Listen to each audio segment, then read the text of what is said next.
So getting the diagnosis right is a large piece of the battle of helping these folks get well. Why is it important?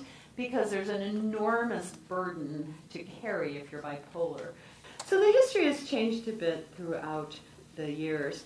Now this is looking at, again, adults who have been diagnosed bipolar, looking at when they first started having symptoms of their illness. And it's almost as if there are 3 different illnesses depending on how old you were when you first started having symptoms. Again, not when you were diagnosed, but looking back when you first started having mood issues. And that's not the case often in real life, that people during their manic episodes can be quite nasty, irritable, ornery, not euthymic.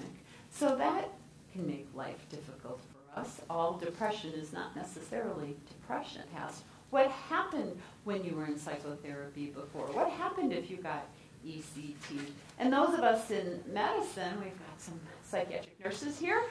We're interested in, looking at other things like labs. Do they have thyroid disorder? Do they have asthma for which they're taking corticosteroids, etc.?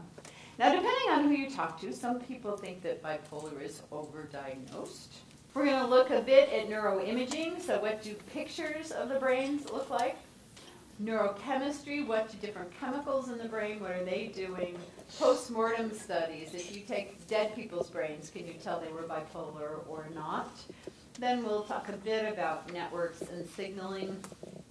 Are we treating the manic side of things, or are we treating the depressed side of things? Again, look at the shoes, that's a clue. Vote for me for president, then bad makeup. So it's really important to figure out which side are we treating. When we look at treatment aspects, of course, treatment begins with diagnosis, so we've talked about that already today. And we have to think about not only the acute part of the illness, but the maintenance part. Iris and I were chatting at lunch. That's really the hard part, is how to engage these folks in treatment over the years, not so much what are you going to do in the first